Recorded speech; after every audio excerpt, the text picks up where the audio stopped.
Hey, what's going on guys, it's Uncle Kobe, and today I have a quick little video that I was originally going to make closer to the release date, but because I'm going to be doing so much Halo 4 all next week, I thought I'd upload it before I forgot. So as we all know, and we all do, when a Call of Duty first comes out, we all try our very hardest to get to the highest level possible, and get a really good lead in the leaderboards, so when all the Christmas noobs get the game, we just look absolutely dominant, and if you're prestige by the time Santa squeezes his fat ass down your chimney, in my eyes, you are a Christmas noob, but don't worry, I have some quick tips that will help prevent that from happening. These tips are for right out of the box gameplay, things you want to know going into it before you have even played your first game. So these pro tips, as David Vonderhaar called them, were given to help you in your race to prestige. Now some of these are pretty self-explanatory and obvious, but a couple are actually quite helpful when you break them down. The first one, pre-order the game and you get a few days of double XP. That's simple, straight to the point, but extremely helpful. For me, Nuketown 2025 is enough to earn my pre-order, but a couple days of double XP is just awesome, and you have to realize the more you play those first couple days, the more double XP will help you.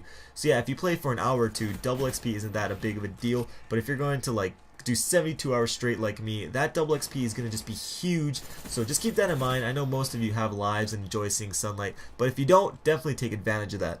So the next one is prestige the weapons you have success with. Each time you rank up a weapon, you get a small level XP bonus. And I know I kind of made a video already talking about this, but I leaned more to prestiging as many weapons as you can, but this tip that Vonderhaar gave us kind of tells us otherwise.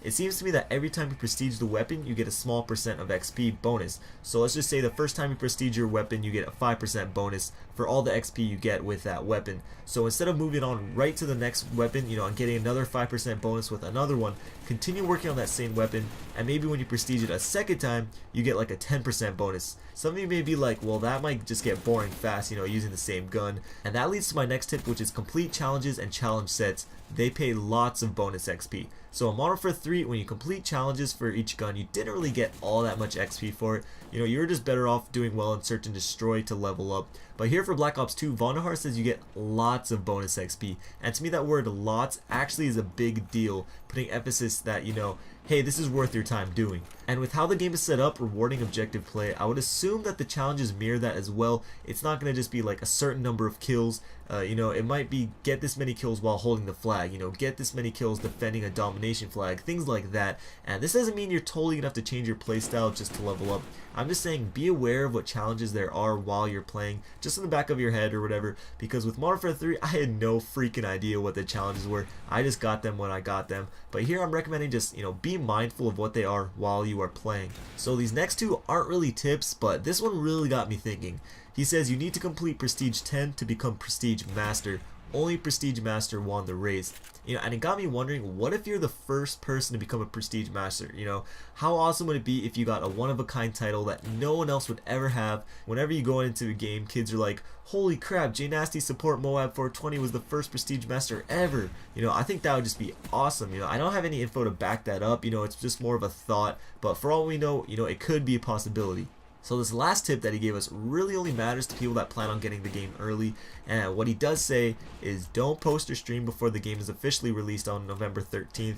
The race starts then and not a minute earlier.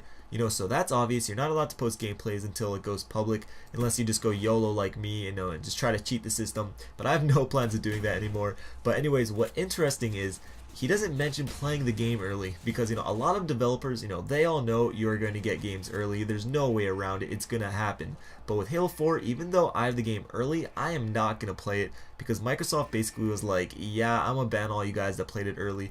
And I know majority of those were not legit copies, but still, to me, it's just not worth it.